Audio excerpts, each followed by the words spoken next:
చేరుకుడు వచ్చిన మీ అందరికీ యేసుక్రీస్తు నామమున పేరిట శుభాభినందనాలు. ప్రియులారా, సామాన్యముగా రాళ్ళు తీసుకొని కొట్టేది ఎవరినండి? మనందరికీ బాగా తెలుసు. ఎక్కువగా కుక్కల్ని కొడతా ఉంటాం. ఎందుకంటే అది మనకి ఎదురుగా వస్తుందో, లేకపోతే మన బజార్లో అరుస్తూ ఉంటుందో, లేకపోతే మన గుమ్మం మీద పడుకుంటుందో, హాయని చెప్పినా లేవనప్పుడు మనము చేసే పని ఏంటంటే రాళ్ళు తీసుకొని కొడతాం, లేదా కర్ర తీసుకొని కొడతాం. ఇది సామాన్యంగా జరిగేది. రెండవది, దొంగతనం చేసిన వాళ్ళని కొడతారు.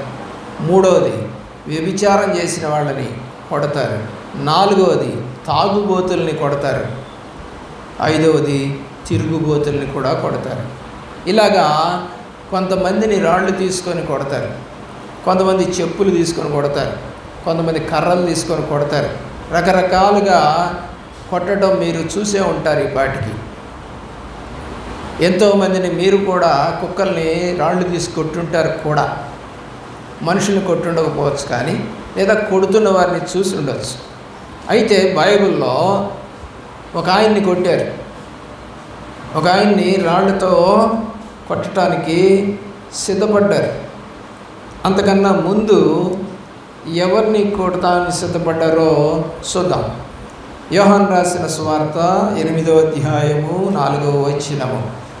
బోధకుడా, ఈ స్త్రీ వ్యభిచారము చేయుచుండగా పట్టబడినో అట్టి వారిని రాళ్ళు రువ్వి చంపవలెనని ధర్మశాస్త్రములో మోషే మనకు ఆజ్ఞాపించను కదా, అయినను ఏమి చేయుచున్నావని ఆయనను అడిగిరి. కాబట్టి వారు ఆయన మీద 59వ వచనం 8వ అధ్యాయం. కాబట్టి వారు ఆయన మీద రాళ్ళు రువ్వుటకు ఎత్తిరి, కానీ యేసు దాగి దేవాలయములో నుండి బయటకు వెళ్ళిపోయి. మొదట ఎవరినండి? వ్యభిచారం చేసే స్త్రీ. ఇప్పుడు తర్వాత భాగంలో ఎవరినండి? యేసు ప్రభు అని. చూడండి, 2 ఇన్సిడెంట్లు ఒకే అధ్యాయంలో కనబడతా ఉన్నాయి. ఒకటి, వ్యభిచారం చేస్తున్న స్త్రీని రాళ్ళు తీసుకొని కొట్టమని ధర్మశాస్త్రం చెప్పింది అని చెప్పారు. సరే, ఆమె కొట్టకుండా అందరూ వెళ్ళిపోతారు. యేసు ప్రభు వారికి కూడా నేను కూడా నిన్నేం చేయనమ్మా, ఇక నుండి పాపం చేయొద్దని పంపించేశారు. మరి యేసు ప్రభువుని ఎందుకు రాళ్ళు తీసుకొని కొట్టాలి? దేవుని ప్రేమిస్తున్నటువంటి ప్రియ బిడ్డలారా, యోహాను రాసిన సువార్తలోనే 10వ అధ్యాయము 31వ వచనం. యూదులు ఆయనను కొట్టవలనని మరలా రాళ్ళు చేత పట్టుకొనగా ఏం చేస్తున్నారు? యూదులంటే ఎవరు? ఆయన మనుషులే, వాళ్ళ యొక్క గోత్రం వాళ్ళే. యూదా అనేది ఒక గోత్రం, ఆ గోత్రపు మనుషులే, ఆ గోత్రపులో పుట్టినవాడే. మరి ఆయన్ని ఏం చేస్తున్నారండి? రాళ్ళు తీసుకోవాలని, కొట్టాలని ప్రయత్నం చేస్తున్నారు. 32వ వచనం. యేసు తండ్రి యొద్ద నుండి అనేకమైన మంచి క్రియలను మీకు చూపితిరే, వాటిలో ఏ క్రియ నిమిత్తమో నన్ను రాళ్లతో కొట్టుదురని వారిని అడిగాను. ఎందుకయ్యా నన్ను కొట్టాలి? నేను అన్ని మంచి క్రియలే చేశా కదా అని చెప్తా ఉన్నాడు. 33వ వచనం. అందుకు యూదులు, నీవు మనుష్యుడవై ఉండి దేవుడనని చెప్పుకొనుచున్నావు కనుక దేవదూషణ చేసినందుకే నిన్ను రాళ్లతో కొట్టుదము, కానీ మంచి క్రియలు చేసినందుకు కాదని ఆయనతో చెబుతున్నారు.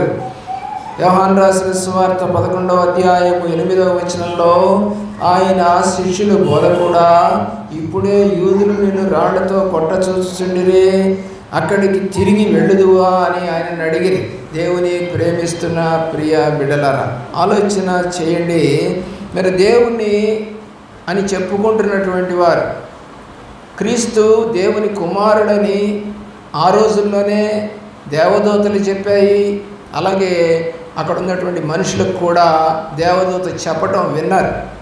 కాబట్టి ఆయన దేవుడి కుమారుడని రూఢి అయిపోయింది అప్పటికే. అయినా కూడా ఈ మనుషులు ఏం చేస్తున్నారు? నువ్వు దేవుడి కుమారుడు అయితే మాకేంటి, నువ్వు పైనుంచి దిగొస్తే మాకేంటి, నీవు పరిశుద్ధాత్మ ద్వారా పుడితే మాకేంటి, మాకు వ్యతిరేకంగా నువ్వు మాట్లాడుతూ ఉన్నావు, మాకు వ్యతిరేకంగా నువ్వు చేస్తూ ఉన్నావు, కాబట్టి నువ్వు రాళ్ళు తీసుకొని కొట్టడానికే అర్హుడవే అని చెప్పి వాళ్ళు సిద్ధపడ్డారండి.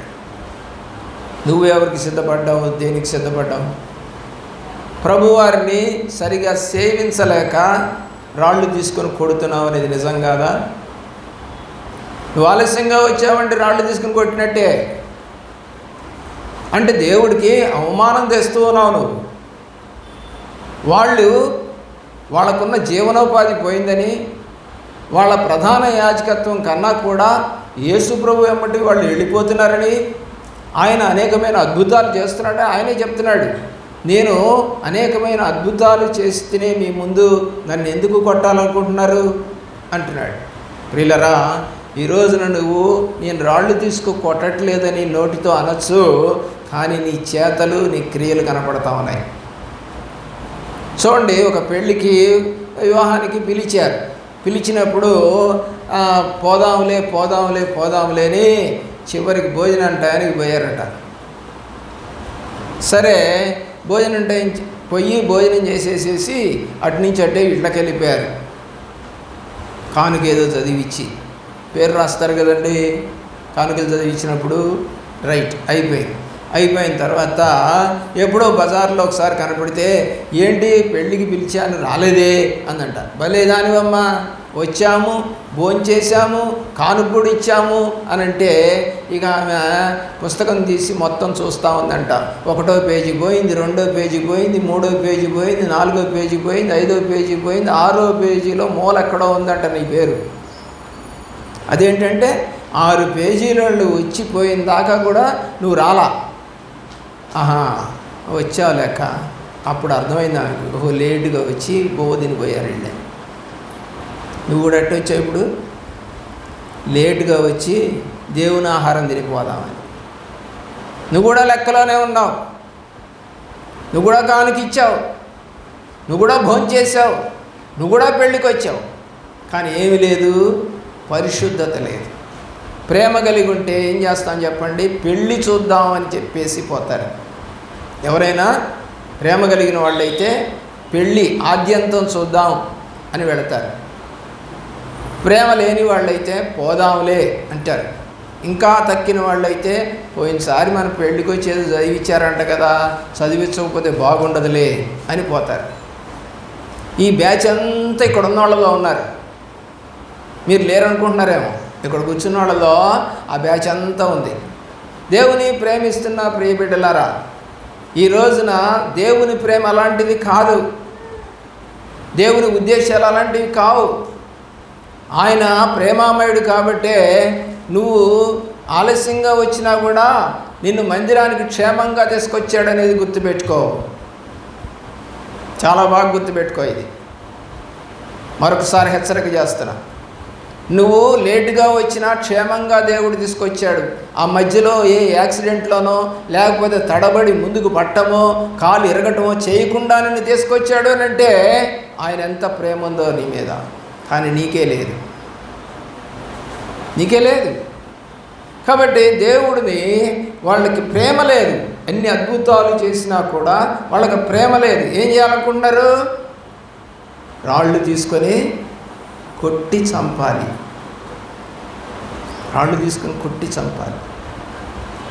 ఎలాంటి ఆలోచనలు పుడతాయండి మనుషులకి? మంచి చేసిన వాళ్ళ మీద రాళ్ళు వేసేవాళ్ళు ఎంతోమంది ఉంటారు. చెడు చేసే వాళ్ళతోటి సై అని తిరిగేవాళ్ళు కూడా చాలామంది ఉంటారు. బూతులాడే వాళ్ళతో సహవాసం, అబద్ధాలు ఆడే వాళ్ళతో సహవాసం, వడ్డీ వ్యాపారాలు చేసేవాళ్ళతో సహవాసం, వ్యభిచారం చేసేవాళ్ళతో సహవాసం. కాదా? ఈ లోకం అంతా అదే కాదా? నీ ఫ్రెండ్స్ ఎవరో లెక్కై, మంచి వాళ్ళు ఎవరో లెక్కై, రాయి చూద్దాం. దేవుడు అన్నాడు అబ్రహాంతో, సొదొమ గొమొర్రా వాళ్ళంతా పాపం చేశారా, కాల్చి పారేయడానికి వెళ్తున్నారు. అయ్యా అక్కడ నా తమ్ముడు కొడుకున్నాడు అని చెప్పలేదు, కానీ 40 మంది నీతిమంతులు ఉంటే చంపేస్తావా? వరుసగా లెక్క వేసుకుంటూ వస్తే చివరికి 10 మంది నీతిమంతులు ఉంటే అన్నాడు. రాసుకో అన్నాడు. ఒక్కడి పేరు రాయలేకపోయాడు. సరే రాశాడు అనుకుందాం. ఎంతమంది?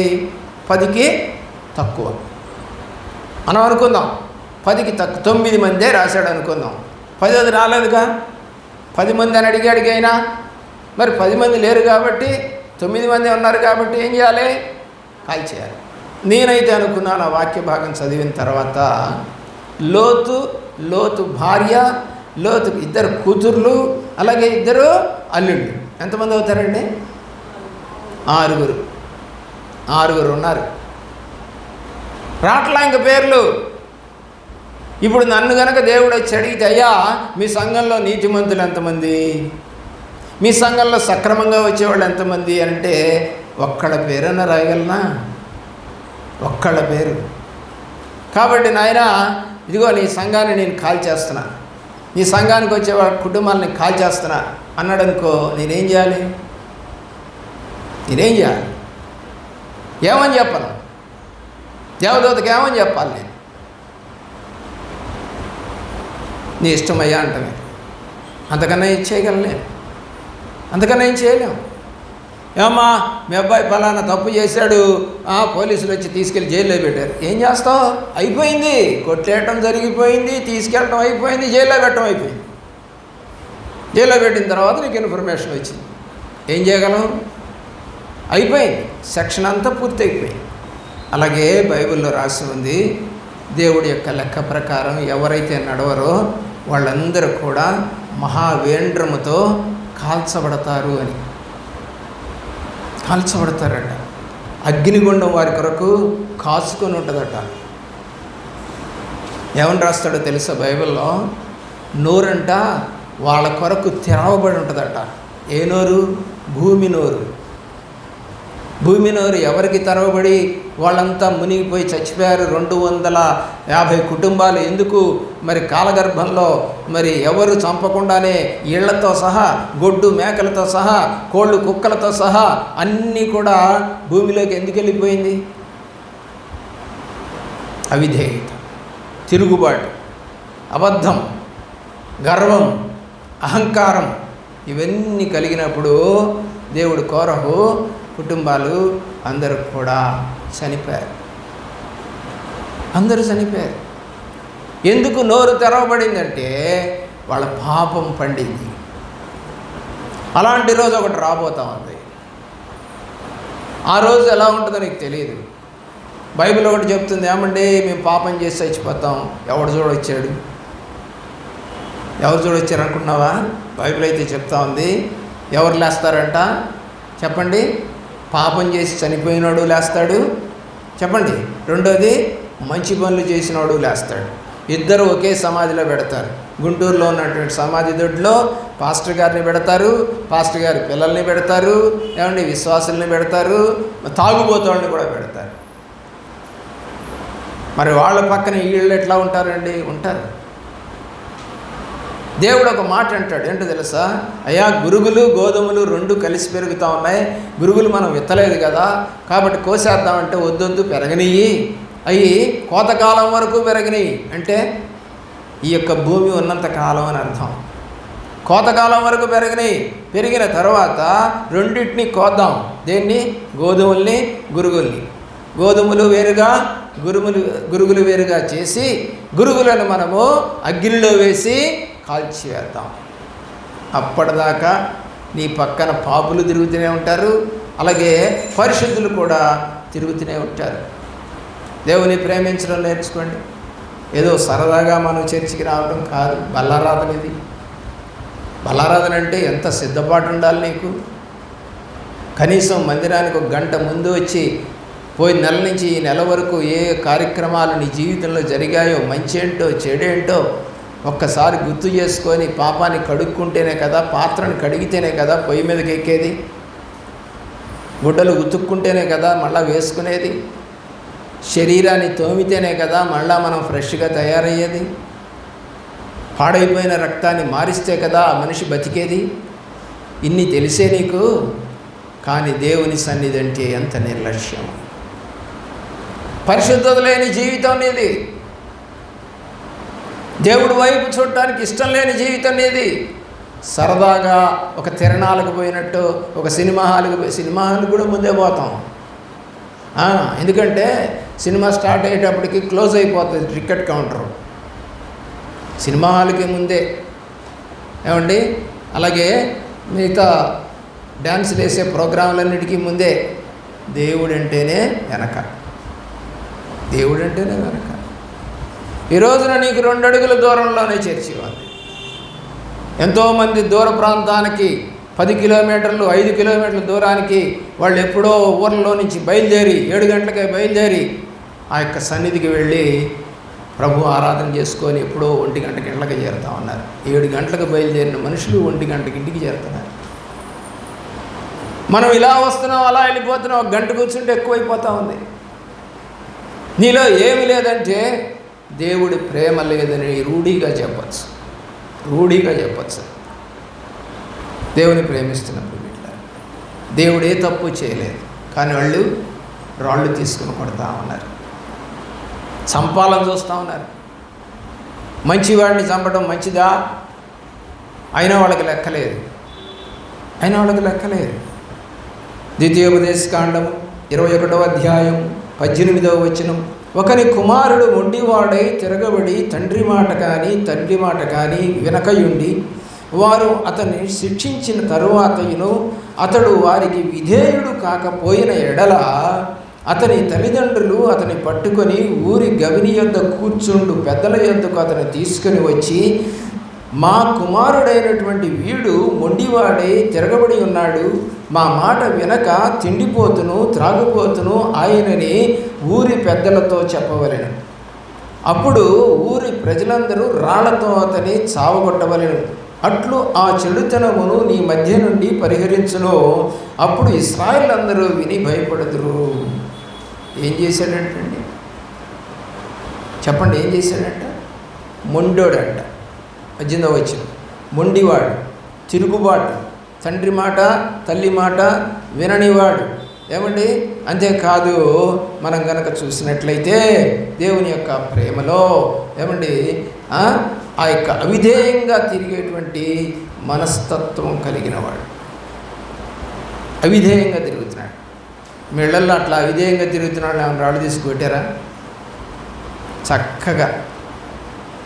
చక్కగా తప్పు చేస్తే బయటోడు ఎవడో కొడితే ఏ సందులో నుంచో ఈ యొక్క పక్కలో నుంచే పోయి వాడు అక్కడ ఉన్నాడని నీకు సమాచారం వస్తే అన్నం కూర మాంసం వండుకొని, పాపం దెబ్బలు తగిలియంట, గాడిద మాంసం పెడితే కట్టుకుంటాయంట, సూపు తీసుకెళ్తే కట్టుకుంటాయంట అని దొంగసాటుకు తీసుకెళ్ళి ఇస్తావే కానీ వాడిని గద్దించట్లా. నీ దగ్గర లేదు, అసలు ఆ సామర్థ్యమే లేదు. ఎందుకంటే నీవు దేవుణ్ణి సరిగా ప్రేమించు. తాగుబోతులు మీ ఇంట్లో లేరా? వదరుబోతులు లేరా? అబద్ధికులు లేరా? పాపం చేసేవాళ్ళు లేరా? అందరూ ఉన్నారు. కానీ ఎవరు కూడా గుడిపుడి సంఘాలంటారు. నువ్వు ఒకటే నేను ఒకటేలే, నువ్వు ఇస్తావు నేను ఇస్తాలే, నువ్వు తిడతావు నేను తిడతాలే, నువ్వు సరిగా పో నేను సరిగా పోనులే, నువ్వు అబద్ధాలే నేను అబద్ధాలేలే, మనందరం ఒకటేలే. అందుకనే సేవకుడు గిట్టడు. సేవకుడికై నచ్చవు, అబద్ధాలు నచ్చవు, మోసం నచ్చదు, ఆలస్యంగా రావడం నచ్చదు, దేవుని యొక్క సన్నిధి నచ్చదు, దేవుని యొక్క ప్రేమ నచ్చదు నీకు. మరి ఎవరిని ప్రేమించాలి? ఎవరిని కొట్టాలి రాళ్ళు తీసుకొని? బైబిల్ ప్రకారం ఏమండి, సరిగా నడవనటువంటి కుమారుడు కుమార్తె ఉంటే కొట్టాలి. కానీ వాళ్ళనే చేర్చుకొని ఖుషీగా డ్యాన్సులు వేసి నీ జీవితం అవును చూపించు.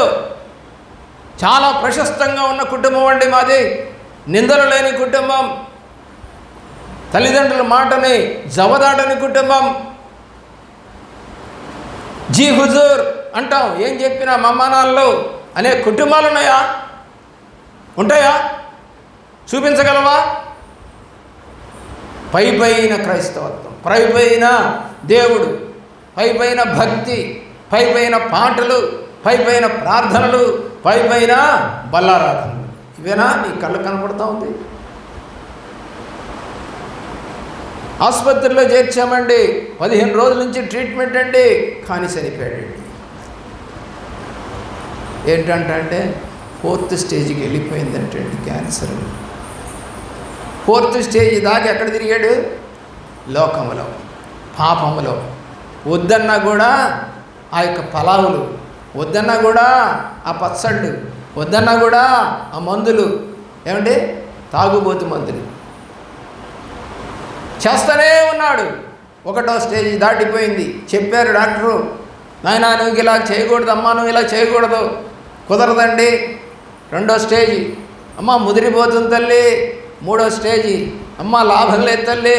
4వ స్టేజీ తీసుకొచ్చి ఆసుపత్రిలో పడేసి. నీ బ్రతుకు అలా కాకూడదు.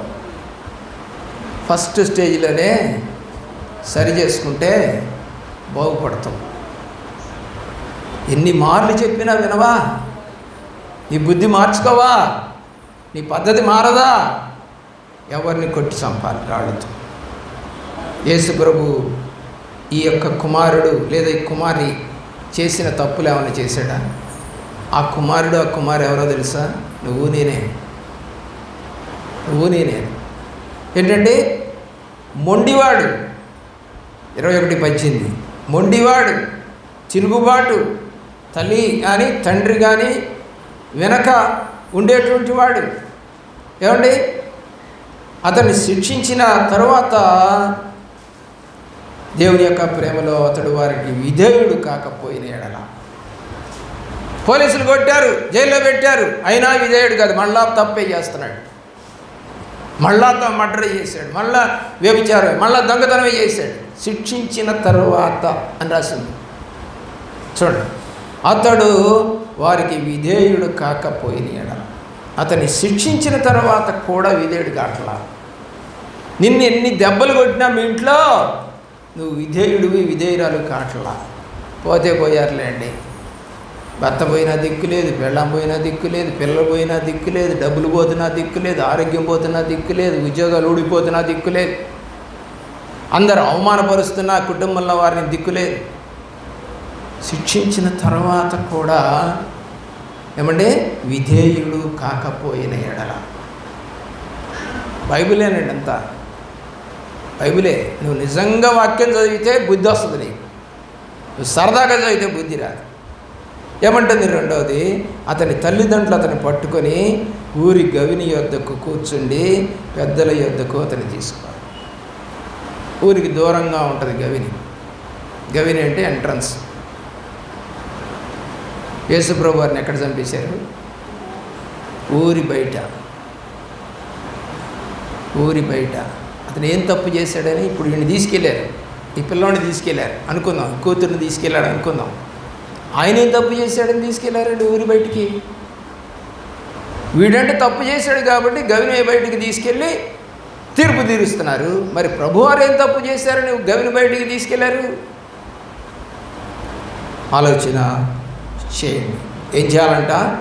అప్పుడు ఊరి ప్రజలందరూ రాళ్లతో అతన్ని చావగొట్టవలెను.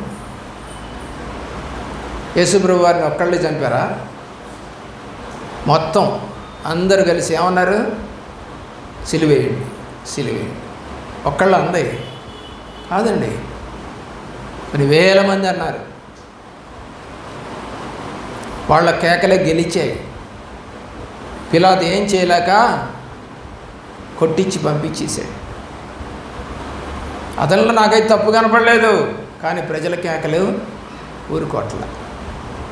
దేవుని యొక్క ప్రేమలో ఆలోచించండి. లేవీకాండము 20వ అధ్యాయం 2వ వచనం. ఇశ్రాయేలులందరిలో కానీ ఇశ్రాయేలు ప్రజలలో నివసించు పరదేశుల్లో కానీ ఒకడు ఏమాత్రమును తన సంతానమును మెలకునికి ఇచ్చిన ఎడల వానికి మరణశిక్ష విధింపవలెను.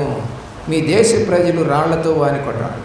అంటే అన్య దేవతలను ప్రేమించే వాళ్ళని గనక పెళ్లి చేసుకుంటే, అర్థమవుతుందండి వాక్యం? అర్థమవుతుందా? చదువుకోండి. లేవీకాండము 22. ఏమంటే ఇశ్రాయేల్లో కానీ ఇశ్రాయేలు ప్రజలలో నివసించు పరదేశులలో కానీ ఒకడు ఏమాత్రమును తన సంతానమును మెలకునకు ఇచ్చిన ఎడలా, అదొక దేవత. నువ్వేమో బయటికి వెళ్ళి దేవతలు దేవుళ్ళను పూజ చేసుకుంటూనే ఉంటావు, మళ్ళా దేవుడా దేవుడా అని వస్తావు. ఏం ప్రయోజనం? దొంగ భక్తి అంటారు దాన్ని, దొంగ భక్తి. ఒక భర్త అతను ఒక అమ్మాయిని లవ్ చేసి అతనితో ఆ అమ్మాయితో చెప్పాడంట, నిన్ను రాణితో సమానంగా చూసుకుంటానన్నాడు. సరే తీరా కొన్నాళ్ళు అయిన తర్వాత అతను ఉన్నటువంటి ఒక స్థలానికి అమ్మాయి వెళితే ఇంకొక అమ్మాయి అతనితో ఉందట. ఏంటా నువ్వు చేసిన పని, ఇన్నాళ్ళు నన్ను ప్రేమించానని అబద్ధం చెప్పి ఇప్పుడు ఎవరితోనో తిరుగుతా ఉంటే, ఏం కాదమ్మా ఆమె నా భార్య అన్నాడట. అదేంటి నువ్వు నన్ను ఏం చెప్పావు, రాణిలాగా చూసుకుంటానని. అవునమ్మా ఆమె పేరు రాణియే, ఆమెలాగా నిన్ను కూడా చూసుకుంటానని చెప్పాను నేను, అది నీకు అర్థం కాలేదన్నాడట. ఎంత దౌర్భాగ్య స్థితి ఈ రోజున. ఎలా మోసపోతున్నావు నువ్వు ఈ రోజున? ఈ బోధ కాకుండా ఇంకొక బోధ కనుక కనపడితే అక్కడికి వెళ్ళొద్దు అన్నాడు పౌలు భక్తుడు. నేను చెప్పే బోధ కాకుండా ఇంకొక బోధ దగ్గరికి మీరు వెళ్ళారంటే మిమ్మల్ని మోసపుచ్చుతారు వాళ్ళని రాశాడు. అయినా అదే బోధలు నచ్చుతాయి మనకి, ఈ బోధలు నచ్చవు. ఎందుకంటే వాక్యానుసారమైన బోధ నచ్చదు ఎవరికి. వాక్యం చూపించకుండా ఏమైనా సేవకుడు చెప్తే తప్పేది. వాస్తవం చెప్తున్నాడు. ఏమంటున్నాడండి, ఇచ్చిన ఎడల వానికి మరణశిక్ష విధింపవలెను, మీ దేశ ప్రజలు రాళ్లతో అని కొట్టి చంపాలి. మరి ఇక్కడ ఉన్నవాళ్ళు దేవుణ్ణి ఎరిగామని చెప్పి అన్యులకి ఇచ్చి పెళ్లి చేసిన వాళ్ళు ఎంతమంది చెప్పండి? ఎంతమంది? ప్రార్థన చేసుకోకుండా ఉండే వాళ్ళకి ఇచ్చిన వాళ్ళు ఎంతమంది? పెళ్లి బాప్తిజాలు ఇచ్చి పెళ్లి చేసిన వాళ్ళు ఎంతమంది? ఇంత దొంగలే. పైన భక్తి, పొగడాలి నిన్ను, నువ్వు చేసిన ప్రతి తప్పును కూడా భేష్ అని పొగిడితే అప్పుడు సంఘానికి వస్తావు. నువ్వు ప్రతి తప్పును బైబిల్లో ఎత్తిపెట్టి చూపితే అవునా అట్లయితే వద్దులే అంటావు. 20వ అధ్యాయము 27వ వచనం లేవి కాండం. పురుషుని యందేమి స్త్రీ యందేమి కర్ణపిశాచి అయినను సోది అయినను ఉండినేడలా వారికి మరణశిక్ష విధింపవలెను, వారిని రాళ్లతో కొట్టవలెను, తమ శిక్షను తామే కారకలు. ఒకవేళ నీకు ఏదైనా కష్టం వచ్చినప్పుడు సోదే వాళ్ళ దగ్గరికి వెళ్ళావా? ఏమండి ఆయన ప్రవచనాలు చెబుతాడట, మా గురించి చెబుతాడేమో అని ఇంకొక పాస్టర్ దగ్గరికి వెళ్ళావా? వాళ్ళందరినీ ఏమన్నాడు బైబిల్లో సోదిగాడు అని చెప్పబడినటువంటి ప్రవక్త ఎవరు? బిలాం ప్రవక్తేగా, మరి ఎందుకు సోదిగాడు అన్నాడు? డబ్బు కోసం చేసే జిమ్మిక్కులు చాలామంది చేస్తున్నారు ఈరోజు.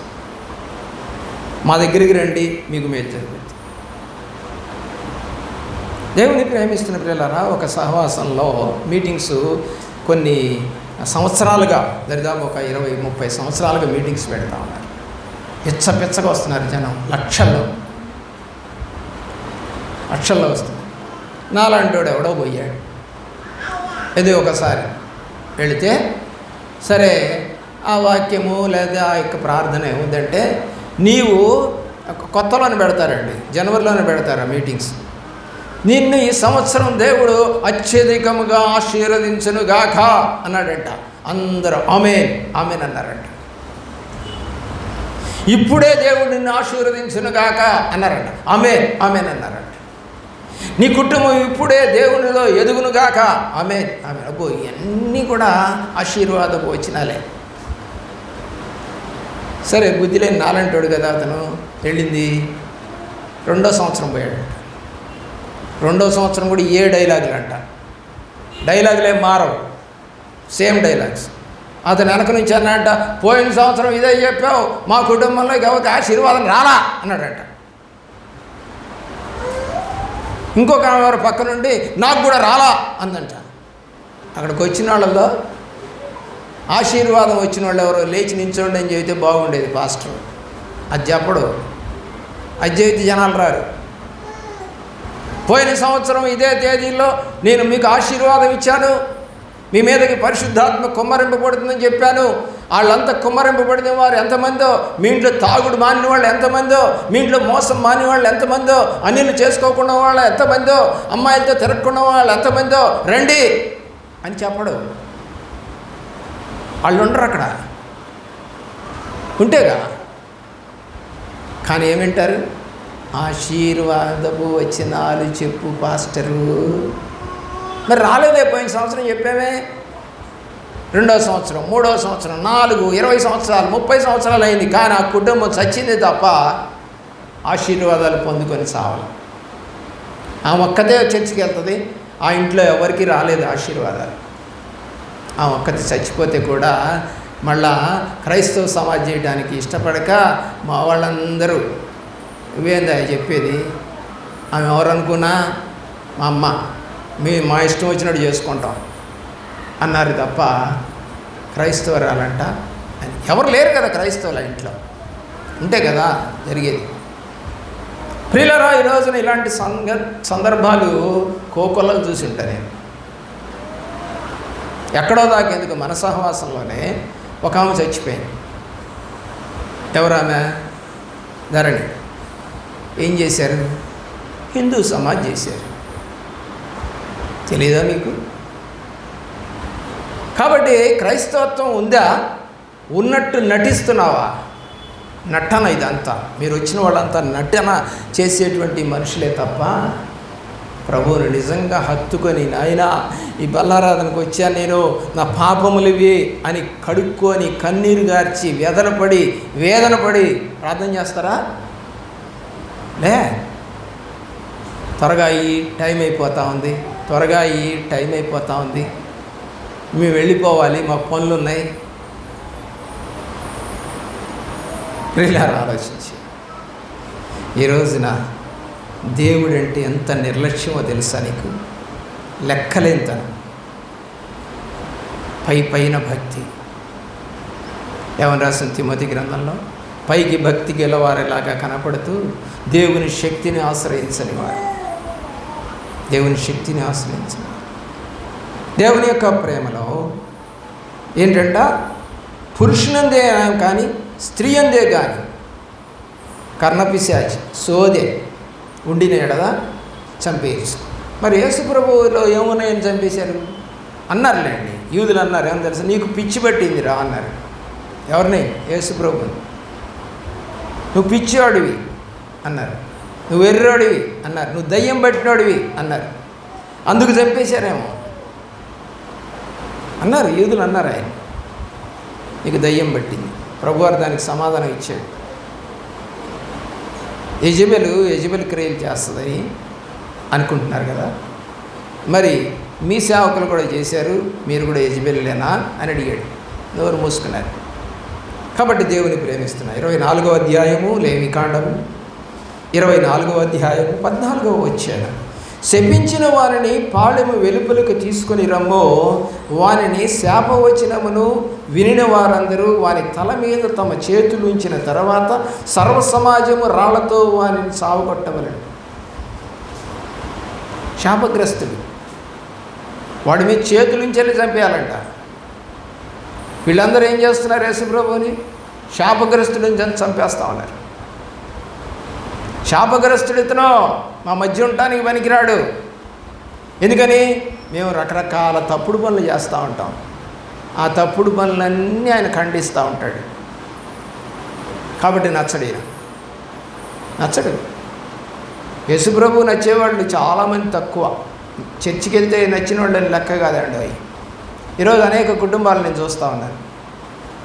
చాలా కుటుంబాలు నాకు తెలుసు. ఎందుకంటే యాజ్ ఎ టీచర్గా ఎంతోమంది పిల్లలు, కొన్ని వేల మంది పిల్లలు మా దగ్గర చదువుకున్నారు. వాళ్ళ తల్లులు లేదా వాళ్ళ అమ్మమ్మలు వాళ్ళ నాయనమ్మలు వచ్చి మా దగ్గర ఏడ్చేవాళ్ళు. ఏంటమ్మా వీళ్ళ అమ్మా నాన్న రారేంటి అంటే, వాళ్ళు విడిచిపెట్టిపోయారయ్యా ఈ పిల్లల్ని, నేనే పెంచుతున్నా. మీ నాయన రాడేమ్మా, ఆడు తాగిపోతాడు, వెళ్ళిపోయాడయ్యా, ఇక నేనే చూసుకుంటున్నా పిల్లలు. ఇంకొక అమ్మాయి ఉంది, వాళ్ళ నానే వస్తాడు ఇప్పుడు. ఏంటయ్యా మీ వాళ్ళ అమ్మ రాదని కనపడలేదే అంటే, ఆమె వెళ్ళిపోయిందయ్యా ఇంకొకటితో, నేనే చూసుకుంటున్నా. ఎన్ని చెప్పను ఇలాంటివి యాజ్ ఎ టీచర్గా. సంఘాల్లో కూడా చూస్తున్నాం, అలాంటి వాళ్ళు ఉన్నారు. ఆ కుటుంబాలు కూడా క్రైస్తవ కుటుంబాలే. ఇక్కడ క్రైస్తవ కుటుంబాలు. ఏం చేయాలి? సర్వ సమాజము రాళ్ళతో వాళ్ళని కొట్టి చంపాలట. ఇది ధర్మశాస్త్రం లెక్క. నిజంగా అలా జరిగితే ఈ సంఘంలోనే కాదు, ఏ సంఘంలో ఒకడు మిగళ్ళు, అందరూ చావాల్సిందే. వాస్తవం అది. 24వ అధ్యాయంలోనే లేవికాండము 22వ వచనం, మీరు పక్షపాతము లేక తీర్పు తీర్చాలి. పక్షపాతం ఉండకూడదు. మన చుట్టాలని ఒకటి, మనకు తెలిసిన వాళ్ళని ఒకటి, అధికారులని ఒకటి, పక్షపాతపు ధోరణితో తీర్పు తీర్చకూడదు. చాలామంది సేవకులు ఆమె అంటే రాదండి అంటాడు కూడా ఆయన. ఏంటి అనేది, ఆమెను ఎందుకు అంటావు నువ్వు? వాక్యం చూపించవయ్యా. ఆమెను ఎందుకు అంటావు? ఆమె పేరెత్తి కానీ ఏం కానీ అనబాకు. ఇలాంటి తప్పుడు క్రియలు చేసేవాళ్ళని వాక్యం చూపించు. ఎవడు మాట్లాడతాడు వాక్యం చూపిస్తే? వాక్యం లేకుండా మాట్లాడితే నన్ను అంటావా అంటారు. వాక్యం చూపిస్తే నన్ను కాదులే, అలాంటి క్రియలు చేసేవాళ్ళని అని అర్థమవుతుంది. చూడండి అక్కడ ఆ మాట, పక్షపాతము లేక తీర్పు తీర్చవలెను, మీలోనున్న పరదేశికి మీరు చేసినట్లు మీ స్వదేశికి చేయాలి. నేను మీ దేవుడినైన యెహోవానని వారితో చెప్పు. ఎవరు ఈ మాట చెబుతున్నారంటే నేను చెబుతున్నానని చెప్పు అని సేవకుడితో చెబుతా ఉన్నాడు దేవుడు. నేను చెప్పానని చెప్పాయా? రాశాడు, ఆయనే రాసుకున్నాడు. యెహోవానని వారితో చెప్పు. ఆయన చెప్పాడు ఈ మాటలని చెప్పు. నా మీద వేసుకుంటా, నువ్వెందుకు బాధపడతావు? 23వ వచనం, కాబట్టి మోషే ఇశ్రాయేలులతో ఇలాగ చెప్పాను, శపించిన వారిని పాలు వెలుపలికి తీసుకుని పోయి రాళ్లతో వారిని చావగొట్టవలెను. యెహోవా మోషేకి ఆజ్ఞాపించినట్లు ఇశ్రాయేలు చేసిరి. Done, work is done. చేసేసాడు, చంపేశారు. పాలెములో తప్పు చేసినవాడు ఉండకూడదు. దేవుడి ప్రేమ. సంఖ్యాకాండం 14వ అధ్యాయం 9వ వచనం, మెట్టుకు మీరు యెహోవా మీద తిరగబడుకుడి, ఆ దేశ ప్రజలు భయపడకుడి, వారు మనకు ఆహారమగుదురు, వారి నీడ వారి మీద నుండి తొలగిపోయేను, యెహోవా మనకు తోడై ఉన్నాడు, వారికి భయపడకూడనిది. ఆ సర్వ సమాజము వారిని రాళ్లతో కొట్టి చంపవలననగా. తప్పు చేసిన వాళ్ళని వాడిని వీడిని చూడకుండా చంపేసేది. యేసుప్రభు వారు ఏం తప్పు చేశారని చంపుతున్నారు. ఎందుకు రాళ్ళు తీసి కొడుతున్నారు? ఎందుకు కొరడాలతో కొట్టించారు? ఎందుకు వస్త్రములు పెరికి వేశారు? ఎందుకు మరి ముళ్ళ కిరీటం పెట్టారు? ఎందుకు చెంపదెబ్బలు కొట్టారు? ఎందుకు గడ్డం పెరికేశారు? ఎందుకు అవహేళన చేశారు? ఎందుకు ఉమ్మేశారు? ఎందుకు ముసుగేసి పిడిగుద్దులు కొట్టి అపహాస్యం చేశారు? ఆలోచించే. ఏం తప్పు చేశాడు కదా? ఇక్కడ చెప్పబడిన తప్పులు ఏదైనా ఉందా? మరి ఎందుకని ఆయన చంపేశారు? అంటే మంచి వాళ్ళని చంపడం మన ఆచారమా, మన పద్ధత? లేనిపోని అన్నీ కూడా చెప్పి ఒక కుటుంబాన్ని బదనాం చేస్తావా? ఉంటే చెప్పే, తప్పులేదు. ఏమండి మీరు ఆ అమ్మాయిని అన్నది అన్నారంట కదా? అన్నానంటే అన్నానే, నిజమే అన్నాను. వాళ్ళు అనుకుంటున్నారు, నేను కూడా చెప్పాను. అదే నీకు తెలుసా? నాకేం తెలుసమ్మా. వాళ్ళు అంటున్నారు. చివరికి అతన్ని ఆమెను తీసుకెళ్ళి జైల్లో కూడా పెట్టారంట కదా. ఆమె చంపేసిందని చెప్పేసి అనుకుంటున్నారని ఆమె జైల్లో పెట్టారంట. ఎవరో వాళ్ళోళ్ళు కేసులో పెట్టారంట, ఈ అమ్మాయి చంపేసిందని. కానీ ప్రియులరా, నిజం అనేది తెలియకముందే చేశారా, తెలిసి చేశారా అనేది విచారణలో తేలుద్ది. 2 సంవత్సరాలు విచారణ చేసిన తర్వాత 3వ సంవత్సరంలో కొంతమంది సాక్షులను తీసుకొస్తూ ఉంటే వాళ్ళు పారిపోతూ ఉన్నారంట. ఆ అమ్మాయి ఇంటి చుట్టుపక్కల ఉంటారు కదా, వాళ్ళు పారిపోతూ ఉన్నారంట. సరే అట్టయితే 2 సంవత్సరాలు పట్టుకొచ్చి చెప్పండిరా అంటే ఒక్కొక్కడు కొంచెం చెప్పారంట. ఈ అమ్మాయి ఎట్లాంటిది, కొట్లాడుద్దా భర్తతో? కొట్లాడుద్ది. ఆయన ఎట్లా అంటాడు? తాగొచ్చి ఈ అమ్మాయిని కొడతాడు. కత్తులు ఎప్పుడైనా పట్టుకున్నారా? ఇంట్లో కూరగాయలు కోసే కత్తి అయినా పట్టుకున్నారా? ఈ పిల్ల పట్టుకునేది. సరిపోలా? చిన్నయే మన పక్క వాళ్ళే చూస్తారు ఇవన్నీ. అందుకని ఎంక్వైరీ అంటారు దాన్ని. ఎంక్వైరీ చేస్తే నిజాలు బయటకు వచ్చాయి. ఆ అమ్మాయికి 7 ఏళ్ళు జైలు శిక్ష పడింది. పిల్లలు ఏమైపోతారండి? బతికేమైపోయిందండి? అవమాన భారంతో కృంగిపోయి జైల్లో 7వ సంవత్సరం బయటికి రావాల్సిన అమ్మాయి చచ్చిపోయింది. బయటకు వచ్చి నేను ఎలా తలకాయ ఎత్తుకొని తిరగను? నేను చేసే తప్పులు, కానీ నేను అప్పుడు ఒప్పుకున్నట్టుంటే ఎట్లా ఉండేదో, శిక్ష తగ్గేది. కానీ ఇప్పుడు ఒప్పుకోక అందరూ నా మీద చెప్పేశారు సాక్ష్యాలు, నా బ్రతుకు ఛిద్రమైపోయింది. నువ్వు అనుకుంటున్నావు మేము చేసే క్రియలు ఎవడు చెప్పొచ్చాడులే? దేవుడు ఆకాశంలో నుండి చూస్తూ ఉన్నాడు. నువ్వు చేసే క్రియలని ఆకాశంలో నుండి చూస్తాడు. ద్వితీయోపదేశ కాండం 15వ అధ్యాయం 36వ వచనం. సర్వ సమాజము పాళెము వెలుపల రాళ్లతో వారిని కొట్టి చంపవాలని మోషేతో చెప్పాను. కాబట్టి యెహోవా మోషేను ఆజ్ఞాపించినట్లు సర్వ సమాజము పాళెము వెలుపలికి వారిని తీసుకొని పోయి రాళ్లతో వారిని చంపారు. పాళెము వెలుపల యేసు ప్రభువుని ఎందుకు చంపేశారు? తప్పు చేసినోడు ఏమన్నాడు ధర్మశాస్త్రం? ఆయన ఏం తప్పు చేయలేదు. 13వ అధ్యాయం 6వ వచనం.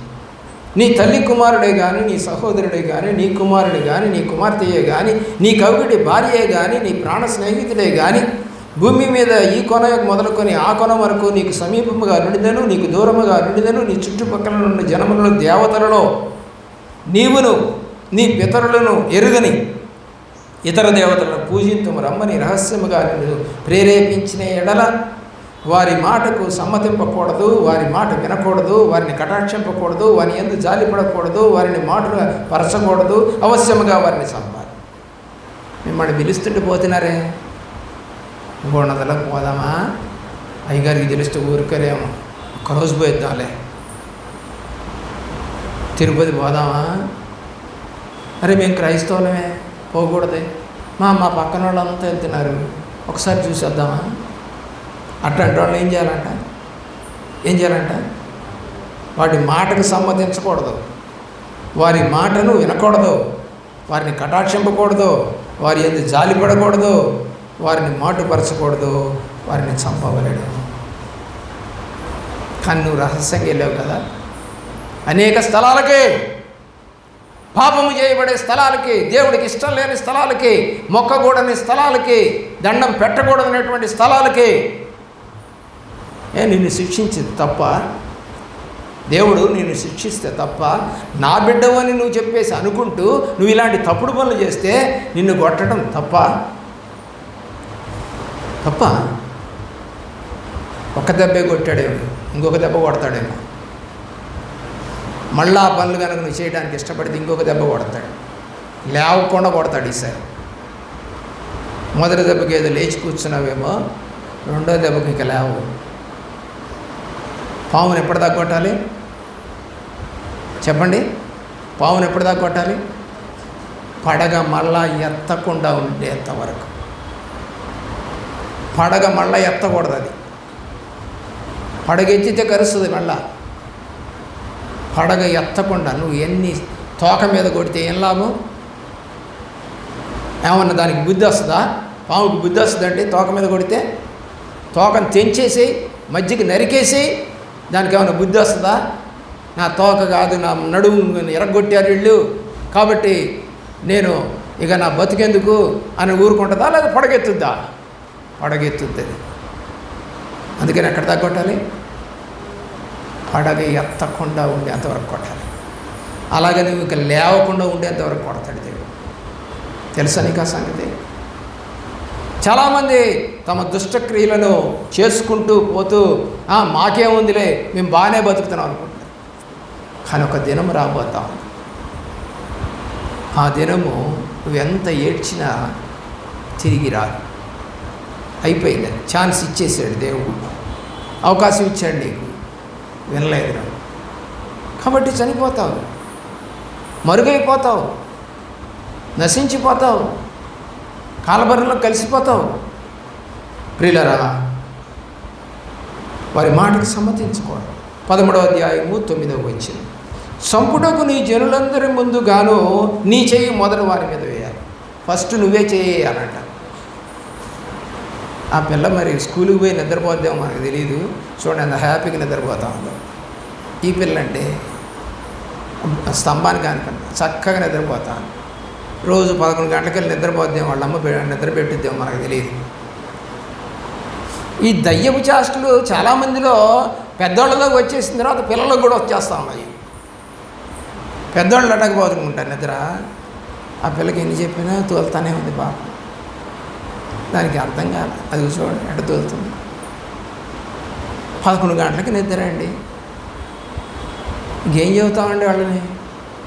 ప్రభు సన్నిధిలో నువ్వు ఎలాగ నిలబెట్టాలి? అదే వదిలే బయట అన్నం తినడానికి కూడా రాకుండా ఎగురుతారంటారు. వదిలేయి, నువ్వు తిందుగాని రావండి, వస్తున్నావు ఆడుతూనే ఉంటారు. దేవుడి సన్నిధి అంటే దయ్యం పడుతుందండి. చాలామందికి దయ్యాలు పడతాం. నిద్ర దయ్యం. నిద్రపోతే ఏమవుద్దంట? సామెతల గ్రంథంలో దరిద్రుడు దిగొస్తాడట, పెళ్ళున దిగొస్తాడని రాసి. ప్రియులారా, 13వ అధ్యాయము 9వ వచనంలో, సంపుటకు నీ జనులందరికీ ముందుగాను నీ చెయ్యి మొదట వారి మీద పడవలను. 10వ వచనం, రాళ్లతో వారిని చావగొట్టవలను. ఎలయనగా ఐగుప్తు దేశములో నుండి దాస్య గృహములో నుండి నిన్ను రప్పించిన నీ దేవుడైన యెహోవా యొద్ద నుండి వారు నిన్ను తొలగించు యత్నించెదరు. అలాంటి వాళ్ళని నువ్వు దేవుళ్ళో నుంచి పక్కకు లాగేస్తారు. మన సంఘంలో వాళ్ళని లాగేలేదా? తప్పుడు బోధ చేసేటువంటి వాళ్ళ దగ్గరికి కొంతమంది ఫోన్లు చేసేళ్ళి పిలిపించుకొని తీసుకెళ్ళి ఇక్కడి నుంచి సాతానుడు లాగేలేదా వాళ్ళని? వాళ్ళు వస్తున్నారా? మళ్ళా ఏమన్నా లాగి పారేశాడు. ఒక్కసారికి ఒక దెబ్బకి అవతల లాగి పారేశాడు. ఏ బోధకి? సాతాను బోధకి తిరిగిపోయారు. ఎక్కడెక్కడో తిరుగుతున్నారు. ఎంతోమంది దగ్గరికి వెళ్తున్నారు, ఎంతోమంది సేవకులు, ఎన్నో సంఘాలు. కానీ మేలు జరగల వాళ్ళ కుటుంబాల్లో. జరగవు. తల్లిదండ్రులను విడిచి తిరుగువారు ఏమవుతారు? పొగరుబోతులు అవుతారు, వ్యభిచారులు అవుతారు. నిన్ను దండించేవాడు లేడు. నువ్వు చేస్తున్న ప్రతి తప్పును అలాంటి తప్పులు చేసేవాళ్ళతోటి నీ యాక్షన్స్ ఉంటాయి. చెయ్యని వాళ్ళతో నువ్వు సహవాసం చేయలేవు. ఆ పాపము నిన్ను, నీ కుటుంబాన్ని వెంటాడి చంపుద్దని సంఖ్యాకాండంలో నీ పాపము నిన్ను పట్టుకొనును అన్నాడు. 32:23. ఏం పోదు, ఆ పాపం పట్టుకుంటానే ఉంటుంది. నువ్వు అనుకుంటున్నావు పోద్దని. ఎప్పుడు పోద్ది? నీ కుటుంబం అంతా పశ్చాత్తాపడి, నీ కుటుంబం అంతా మేమంతా కూడా పాపులమని ఒప్పుకొని ఇక పాపం చేయకుండా ఉంటే అప్పుడు. నిన్న ఒక మొక్క మా ఇంట్లో మా టీచర్ గారు నాటించారు. సరే అని చెప్పేసి నాకు గార్డెనింగ్ అంటే బాగా ఇష్టం. నిన్న కూడా ఒక మొక్క తీసుకొచ్చి పెట్టాను.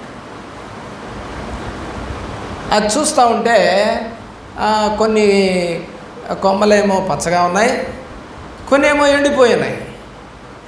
ఏమిట్రా బాబు ఎండిపోయి ఉన్నాయి అని చెప్పేసి నేను కొంచెం దానికి తాడు కట్టారు వీళ్ళు. ఆ తాడు కూడా తీసి చూస్తే అదే పాదిలో కొన్ని ఏమైపోయి ఉన్నాయి? చచ్చిపోయి ఉన్నాయి, ఎండిపోయి చచ్చిపోయి ఉన్నాయి. అయ్యా తీలా, నాకు నచ్చలాది. చచ్చిపోయిన వాటిని తీసేసి ఒకటొకటి తీసేస్తే 3వ 4వ వచ్చినాయి. బంచ్ ఆఫ్ ఆ గుత్తులో ఉన్నటువంటి వాటిలో. తర్వాత అనిపించింది బాగుంది మొక్క ఇప్పుడు ఎలాగా చూడటానికి. దీంట్లో ఇప్పుడు ఏం లేదు, చచ్చిపోయిన ఎండిపోయిన ఫలించని వాటిని తీసి అవతల పారేసి, అలా నీలో ఉన్న పాపాన్ని తీసి పారేస్తే నువ్వు చిగురిస్తావు, నువ్వు ఫలిస్తావు. వాటిని అలాగే ఉంచుకుంటే ఫలించవు. ఏ తీగైతే ఫలించదో దాన్ని పెరికివేసి ఏం చేస్తాడంట? అగ్నిలో కాల్చివేస్తాను అని చెప్పాడు ప్రభువారు 15వ అధ్యాయం యోహాను రాసిన సువార్తలో. తీసంట పారేసి అగ్నిలో వేస్తారట. యెహోషువ గ్రంథం 7వ అధ్యాయం 25వ వచనం. అప్పుడు యెహోషువ, నీవేళ మమ్మును బాధపరిచితివి, నేడు యెహోవా నిన్ను బాధపరుచుననగా ఇశ్రాయేలు అందరూ వారిని రాళ్లతో చావగొట్టారు. ఎవరెడను? ఆకాన్ తప్పు చేశాడు, శపించిన దాన్ని పట్టుకోవద్దన్నాడు. అలాగే విగ్రహారాధకుల దగ్గరికి వెళ్ళి మీరు మొక్కొద్దని చెప్పాడు. మరి మిమ్మల్ని కూడా చంపేయచ్చు. ఏమండి మేము విగ్రహారాధన చేయట్లేదండి అదొక. సరే ఇంటికి వెళితే యేసుప్రభు బొమ్మంట, దాని దగ్గర 2 క్యాండిల్స్ పెట్టింది. ఏమండి మరి క్యాండిల్స్ ఆరిపోతే మరి ఎట్టాగ లైట్ అని ఆ జ్యోతుల్లాగా ఉన్నటువంటి లైట్లు తీసుకొచ్చి పెట్టింది. అక్కడికి పోయి దండం పెట్టిందండి. అమ్మా దేనికి దండం పెడుతున్నా? యేసయ్యండి. ఎవరంట చెప్పండి? యేసయ్యండి. యేసయ్యా నాకు కనపడట్లేదు, నీకు కనపడుతున్నాడా? భలేవారండి, అదిగోండి యేసయ్య. ఏంటి యేసయ్య మీ ఇంట్లోకి వచ్చేసాడు? మా ఇంటికి రావట్లేదమ్మా, ఇప్పటికి 30 సంవత్సరాలైంది. మీ ఇంటికి ఎప్పుడు వచ్చాడు? భలేవాడివండి, 3 సంవత్సరాల క్రితమే మేము తిరణాలకు పోయి కొనుక్కొచ్చుకున్నామండి. ఎవరినంట? దేవుడిని అంట కొనుక్కొచ్చుకున్నాను. ఇంటికి వచ్చేసాడంట ఆయన. రోజు ముద్దులు పెట్టిద్దంట. యేసయ్యా యేసయ్యా అని ముద్దు పెట్టిద్దంట. అమ్మా 3 ఏళ్ళ నుంచి పెడుతున్నావు కదా, మీ ఆయన తాగుడు మానాడా? మానలేదండి. మీ అబ్బాయి దొంగతనం చేయడం మానాడా? మానలేదండి. సిగరెట్ తాగడం మానారా? మానలేదండి. పోనీ నువ్వు వడ్డీ గీయటం మానేసావా? మానలేదండి. ఎవరిని తెచ్చుకుందంట? యేసయ్యని తెచ్చుకుందంట, కొనుక్కొచ్చుకుందంట. రోజు దండం పెట్టిద్దంట, ₹1 క్యాండిల్ వెలిగిస్తుందంట. మరి ఆ డబ్బులని రావాలి కదండి నాకు అందంట. ఏ డబ్బులు? రోజుకు 1 క్యాండిల్ 2 క్యాండిల్ వెలిగిస్తే డబ్బులు అవుతున్నాయి కదా, ఆ డబ్బులన్నీ రావాలంట ఆమెకి. అందుకని వడ్డీకి ఇస్తుందంట. దేవుని ప్రేమిస్తున్నటువంటి ప్రియ బిడ్డల, పైపైన భక్తి వద్దు. పైపైన భక్తి నేను చేయలేను, నా వల్ల కాదు, నేను చెప్పలేను ఆ భక్తిని. యేసు ప్రభు ఉన్నాడని చెప్పేసి ఆమె చెబితే నేను కూడా దండం పెట్టాలంట దానికి. ఆమె చెబుతుంది, అవునయ్యా పెట్టుకుంటే మంచి జరుగుద్ది అని. మరి నీకు జరగలేదుగా 3 ఏళ్ళ నుంచే, నాకెట్ట జరుగుద్ది? ఇలాంటి బ్యాచ్ కాదా మీరు? పటాల బ్యాచ్ కాదా? పటాలకు దండం పెట్టే బ్యాచ్ కాదా? దేవుడు యేసయ్య ఇంటికి వచ్చేసాడా? దుఃఖము ఉండదు నా తండ్రి ఇంటిలో, నా తండ్రి ఇంటిలో, నా తండ్రి ఇంటిలో. తాగుడు ఉండదు నా తండ్రి ఇంటిలో, తగాదాలుండవు నా తండ్రి. ఎక్కడండి? యేసుప్రభు వారి ఇంటి అంట తెచ్చిపెట్టుకుందంట, అన్నీ ఉన్నాయంట. ఉండవని చెప్తుంది బైబిల్. పాపం భలే పిచ్చగా పెరిగిపోతా ఉంది మనుషుల్లో. ఖండించేవాడు లేడు,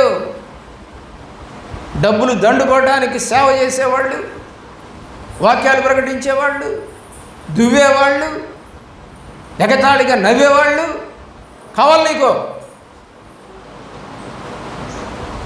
రాళ్లతో కొట్టిన తర్వాత 26వ వచనం, అగ్ని చేత కాల్చి వారి మీద రాళ్లను పెద్ద కుప్పగా వేసిరి, అది నేటి వరకు ఉన్నది.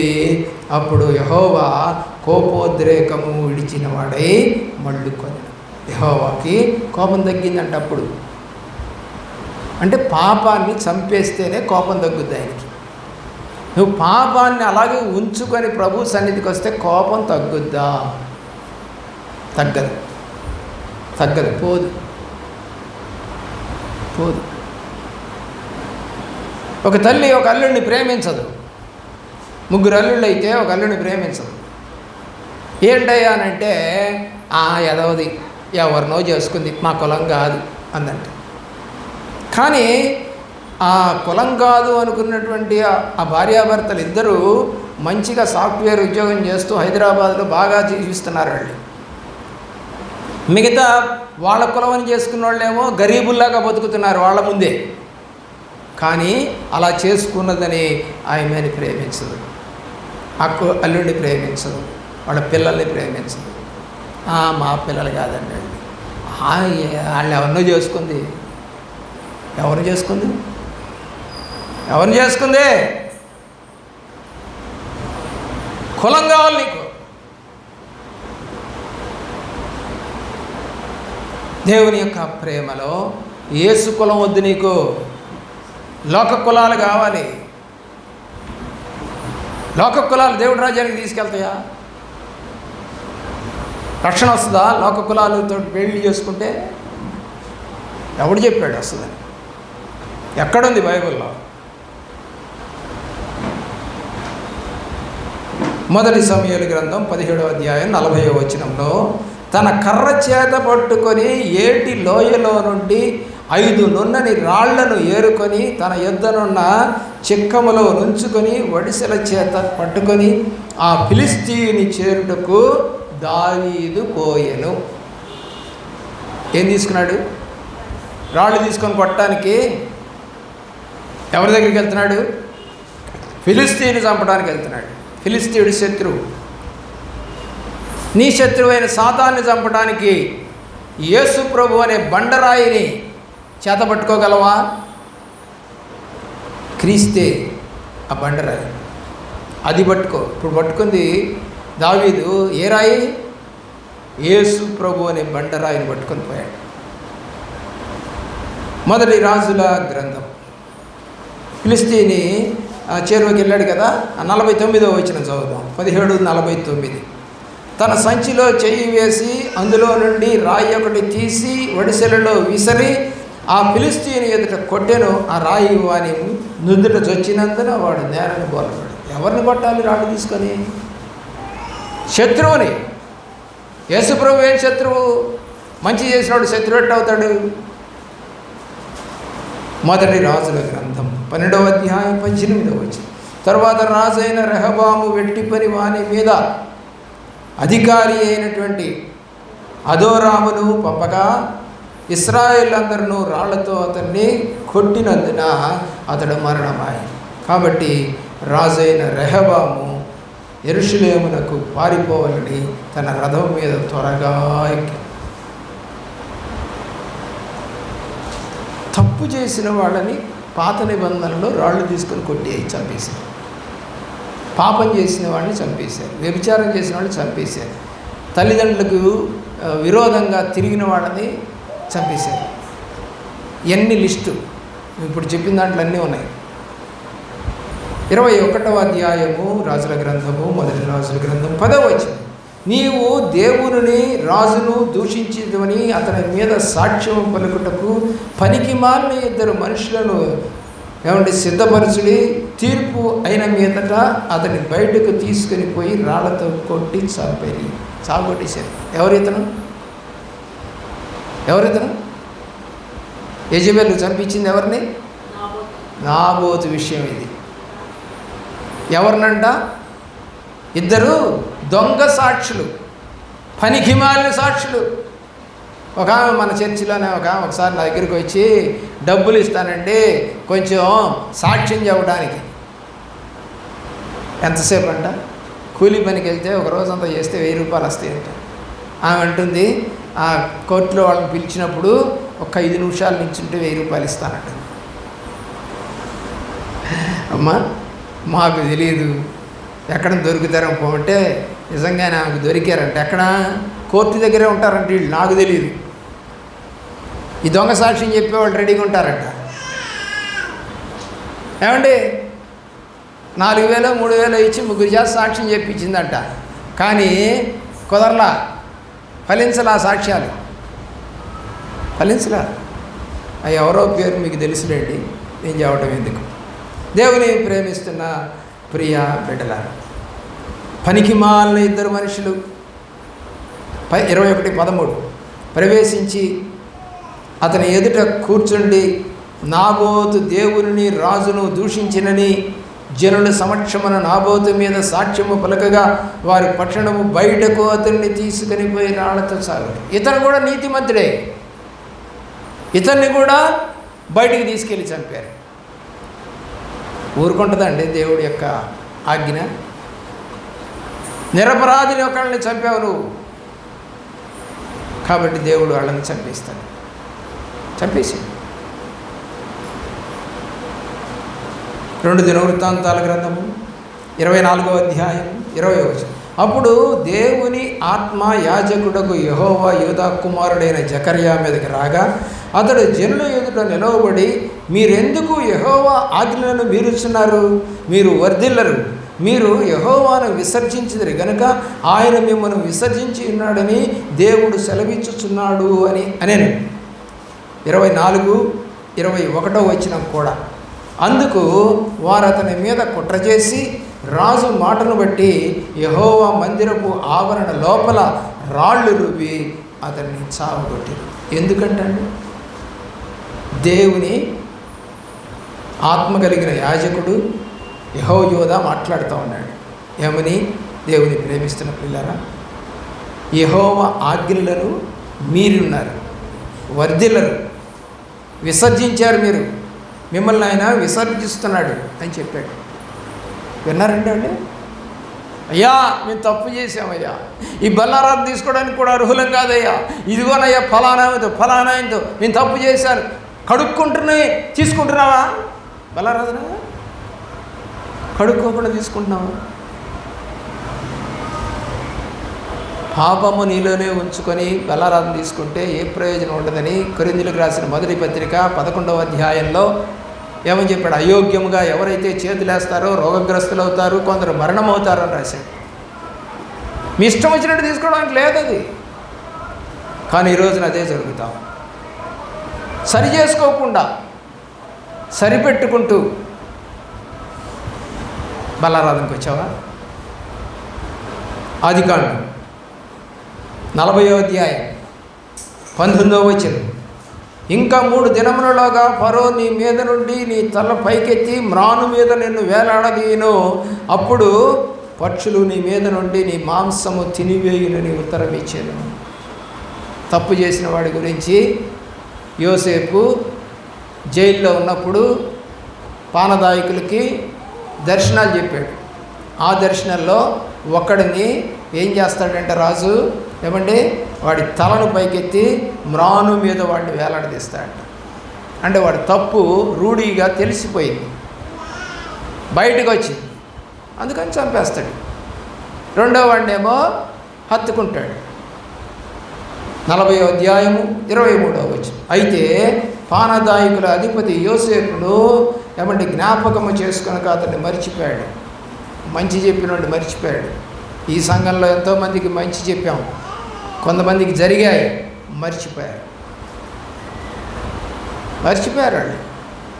వాళ్ళు ఇష్టం వచ్చినట్టు తిరుగుతున్నారు. పిల్లరా, ద్వితీయోపదేశ కాండము 21వ అధ్యాయము 22వ వచనములో మరణశిక్షకు తగిన పాపము ఒకడు చేయగా అతని చంపిన మ్రాను మీద వేలాడదీసిన ఎడల అతని శవము రాత్రివేళ మ్రాను మీద నిలవకూడదు. వేలాడ తీయబడిన వాడు దేవునికి శాపగ్రస్తుడు కనుక నీ దేవుడైన యెహోవా స్వాస్థ్యముగా నీకిచ్చుచున్న దేశమును నీవు అపవిత్రపరచకుండానట్లు అగత్యముగా ఆ దినమున దానిని పాతిపెట్టవలెను. ఎవరినంట శిలువ మీద చంపేసేది? ఎవరినో కూడా చక్కగా వివరంగా నీకు రాశాను. రాత్రివేళ ఆ శవం ఉండటానికి వీల్లేదు అక్కడ మ్రాను మీద. ఒకవేళ చావకపోతే ఏం చేయాలండి? సాయంకాలం దాకా పొడిచి చంపాలి. 3 సిలువేస్తే సాయంకాలం అవుతూ ఉంటే రాణువారు వచ్చి శూలం తీసుకొని మొదట దొంగని పొడిచాడు. ఏం లేదు, వాడు బతికున్నాడు. అమ్మా అన్నాడు. ఓహో, వీడు బతికున్నాడు రా, పొడిచి చంపేశాడు. రెండో ఆయన దగ్గరికి వచ్చారు. ఆ రెండో ఆయనే యేసుప్రభు వారు. ఈయన్ని పొడిచారు, రక్తము నీళ్లు బయటకు వచ్చాయి. అంటా ఉన్నాడు అధికారి, అప్పుడే చనిపోయిన వాళ్ళని కాళ్ళు ఎరగొట్టరు, చనిపోకుండా ఉన్న వాళ్ళని కాళ్ళు ఎరగొడతారు. పొడిచి కొట్టి చంపేస్తారు. సాయంకాలంలోపు చచ్చిపోవాలాడు. బైబిల్ ప్రకారం ఉండకూడదు, శవాన్ని మాత్రమే దించాలి. బతికున్నాడు దించడానికి లేదు. మూడో వాడి దగ్గరికి వెళ్ళారు, వాడు కూడా అమ్మ అన్నాడు, వాడిని కూడా కొట్టాడు. అయితే అది నిజమెంతో అబద్ధంతో నాకు తెలియదు.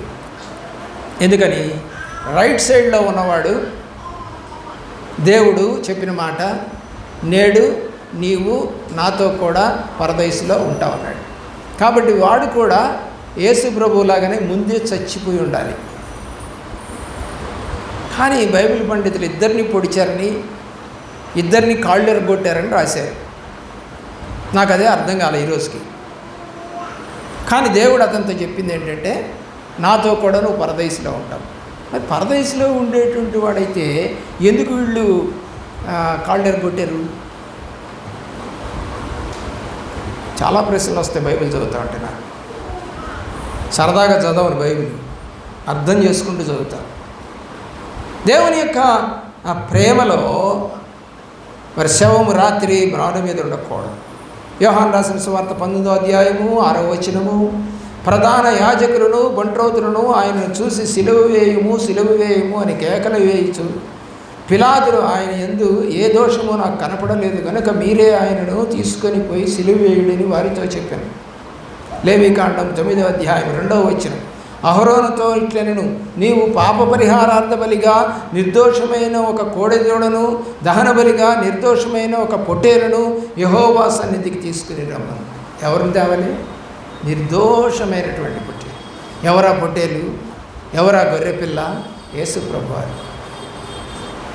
మన కొరకు బలి అయిన యేసు ప్రభువారు, మన కొరకు రక్తం కార్చిన యేసు ప్రభువారు, మన కొరకు అవమానము, బాధ, కొరడా దెబ్బలు భరించిన యేసు ప్రభు. నిర్దోషమైన గొర్రెపిల్ల ఇక్కడ రాయబడింది. ఆ నిర్దోషమైన గొర్రెపిల్లే ఆయన.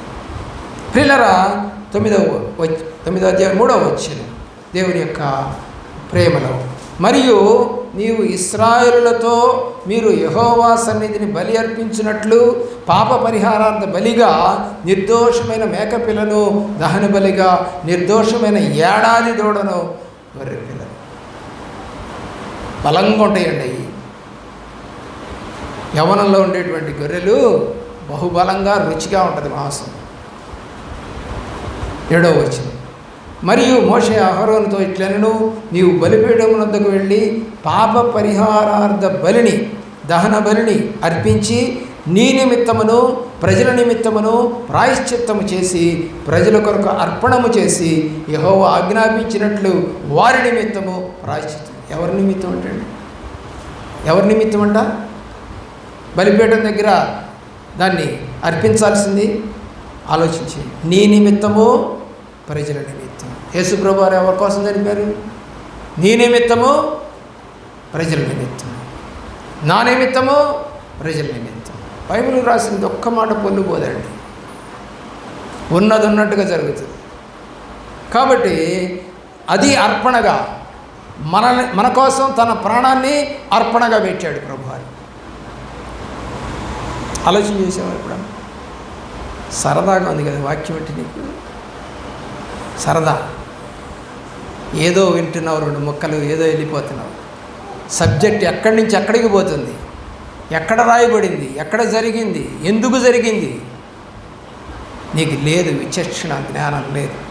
హెబ్రీయులకు రాసిన పత్రిక 11వ అధ్యాయము 11వ వచనం, 12వ వచనం, 13వ వచనం, ఈ 3 వచనాలు చదవండి.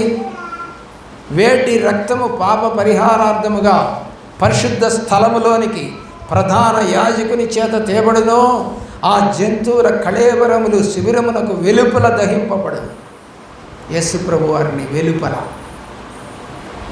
వెలుపల కొట్టి చంపేశారు. నిర్దోషమైనది గొర్రెపిల్ల. కావున యేసు కూడా తన స్వరక్తము చేత ప్రజలను పరిశుద్ధపరచుటకై గవిని వెలుపట శ్రమ పొందెను. నీ కొరకు శ్రమ పొందింది. అందుకే, ఎందుకని? అతని నిమిత్తము ప్రజల నిమిత్తము ఆ యొక్క పాప పరిహారార్థ బలి చేయాలి. యేసు ప్రభు వారు మన కొరకు పాప పరిహారార్థ బలి అయిపోయాడు. నీ జీవితం ఏంటో ఒకసారి పరిశీలన చేసుకో. సరదాగా సన్నిధికి రాబాకు, సరదాగా కూర్చోకు, సరదాగా వినకు, సరదాగా తీసుకోకు. అన్ని సరదాలు మానేసి అడుక్కోవడం నేర్చుకో. 13వ వచనం. కాబట్టి మనం ఆయన నిందను భరించుచు శిబిరము వెలుపలికి ఆయన యొద్దకు వెళ్దాం. ఎక్కడికి వెళ్ళాలి ఇప్పుడు? యేసు ప్రభు దగ్గరికి వెళ్ళాలి. శిబిరము వెలుపలకి అంటే ఈ పాపభూయిష్టమైనటువంటి మనుషుల మధ్య నుంచి నీవు దేవుడి సన్నిధికి వెళ్ళాలి. నీ ఇంట్లో నీ చుట్టుపక్కల ఉన్న వాళ్ళంతా పాపభూయిష్టమైనటువంటి మనుషులు. అక్కడి నుంచి శిబిరం బయటికి రా, ఆ ఇంటి నుంచి బయటికి రా అంటుంది బైబిల్. అప్పుడు కడుక్కొని తీసుకోవాలి.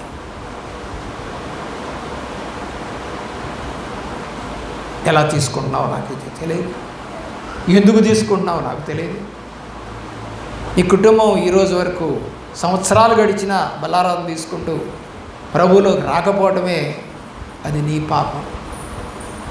అది నీ పాపం, ఎవరిదో కాదు, అది నీ పాపం. ఒక తల్లి అన్నం వండింది, దాంట్లో విషం ఉంది అంటే ఆమె ఏం కలపలేదు, ఆ అన్నమే విషంగా ఉంది, తెలియదు ఆమెకి. సామాన్యంగా ఏమండి మొదట ఎవరికి పెడతారు చెప్పండి? ఇళ్ళల్లో ఎవరికి పెడతారు చెప్పండి?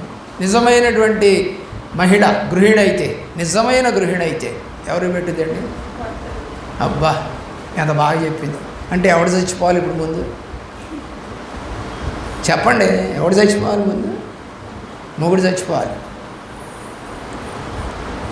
ప్రియులారా, కొంతమంది ఏంటంటే భర్తతో పాటు పిల్లలకు కూడా పెడతారు, తల్లి తర్వాత తింటుందండి. కొన్ని సందర్భాలు, చాలా సందర్భాలు పల్లెటూరులో జరిగేది అదే. అందరికీ పెట్టి ఒకవేళ మిగలకపోతే సర్దుకుంటుంది తల్లి, అందుకోసం పెడతారు. తల్లికి ఉన్నటువంటి మంచి లక్షణం అది. ఏమో ఒక ముద్ద ఎక్కువ తింటాడేమో ఈ రోజున నీ పిల్లలు కానీ నీ భర్త కానీ, తెలియదు. కాబట్టి ముందుగా భర్త, తర్వాత పిల్లలు, తర్వాత చివరిలో ఆ యొక్క భార్య తింటది. ఇప్పుడు భర్త తర్వాత ఎవరు చచ్చిపోతారు? పిల్లలు. వాళ్ళిద్దరూ పిల్లలును వాళ్ళు చనిపోయిన తర్వాత అనుకుంటుంది, ఏంటి వీళ్ళు ఈ అన్నం తిని చచ్చిపోయారు, దీంట్లో ఏమన్నా విషయం ఉందేమో అని చెప్పేసి ఆ తల్లి తీసుకెళ్ళి కుక్కకేస్తుంది. కుక్క చేస్తుంది. అమ్మో ఈ కుదిరా బాబోయ్, నేను బతికితే బతుకు దేవుడా అనుకుంటుందంట. మొగుడు పోయినా పర్లేదు ఆమెకి, పిల్లలు చచ్చిపోయినా పర్లా, ఇంటి కుక్క చచ్చిపోయినా పర్లా, ఇవి మాత్రం సేఫ్. ఎలాంటి బుద్ధిరా మానవుడు బుద్ధి! నేను మాత్రం బతికితే సార్. నువ్వు అనుకుంటున్నావు నీ ఇష్టం వచ్చినట్టుగా ప్రభు సన్నిధికి వచ్చి నేను ఒక్కదాన్ని బతికితే చాలని. జరిగే పని కాదు, జరగదు గాక జరగదు. ఎవరిని రాళ్ళు తీసుకొని కొట్టాలి, ఎవరిని సిలువ వేయాలి, సిలువ వలన మరి మనకేమైనా ప్రయోజనము కలుగుతుందా? కలుగుతుంది. పరిశుద్ధ రక్తం అది, నిర్దోషమైన రక్తం అది, గొర్రెపిల్ల రక్తం అది, దేవుని కుమారి రక్తం అది, మనల్ని ఆయనతో పాటు సమకూర్చే రక్తం అది, సంధి కలిపే రక్తం అది, పరలోక రాజ్యానికి వారసత్వం ఇచ్చే రక్తం అది, పాపాలు కడుక్కునేది. ఒక మాట చదివి మిగిద్దామా? ప్రకటన గ్రంథం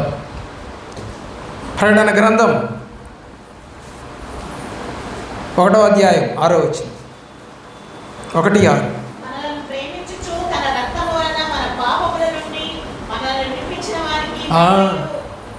ఏం చేస్తుందంట? మన పాపముల నుండి మనలను విడిపించడానికి ఆయన రక్తం. 7వ అధ్యాయం 14వ వచనం. అందరికీ నోటెడ్. 7వ ఎక్కం చదివితే 2వ 7:14.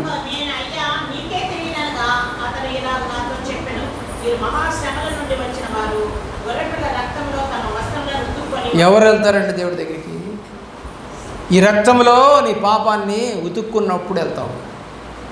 ఉతుక్కోకుండా దేవుడి రాజ్యానికి వెళ్ళావు. గుర్తుపెట్టుకో, వాక్యాన్ని సెలవిస్తావు. ఎవరయ్యా వీళ్ళంతా తెల్లని డ్రెస్ వేసుకొని పరలోక రాజ్యంలో కనపడతా ఉన్నారు అంటే, భూమి మీద ఉన్నప్పుడు ప్రభు రక్తంలో వాళ్ళ పాపాలని ఉతుక్కొని వచ్చారయ్యా. మరి నువ్వు మాసిన బట్టలు వేసుకుని బాగా ఉతకపోయినా కూడా భలే ఉంది కదా అనే రకం. చాలామంది ఇళ్లల్లో ఒకే డ్రెస్ని 2-3 రోజులు వేసుకుంటారండి. చెమట గబ్బు కొడతా ఉంటుంది, పాచిన గబ్బు, టాయిలెట్ గబ్బు, అన్నం దీన్ని పూసుకున్న గబ్బు, అన్ని గబ్బులు దానికే ఉంటాయి. అయినా కూడా అంటే బాలా మంచి డ్రెస్ ఇది, మంచి డ్రెస్సే, పాపంతో నింపబడిన డ్రెస్ అది, కంపు కొట్టే డ్రెస్ అది, వాసన వచ్చే డ్రెస్ అది, అయినా కూడా బాగానే ఉంటుంది. లేరా? ఆలోచించి అలాంటి హృదయంతో ఇక్కడికి వచ్చి బాగానే ఉన్నాళ్ళని బల్లారాధన తీసుకుంటే నీ మురికి బట్టలు, నీ మురికి వాసన, ఏమండి నీ యొక్క చెడ్డ వాసన ఆయనకి ఇష్టమా? లేదు. యెహోషువ లాంటి వాళ్ళనే ఏమంటున్నారు చెప్పండి? ఇతని మీద ఉన్నటువంటి మైల వస్త్రములు తీసివేయండి అన్నది దేవదూత. ఏం చేయాలంట? మైల వస్త్రములు తీసేయాలంట, వేరే తొడిగించండి. తొడిగించారు, తీసేసి. యెహోషువ ఏం తప్పు చేశాడు?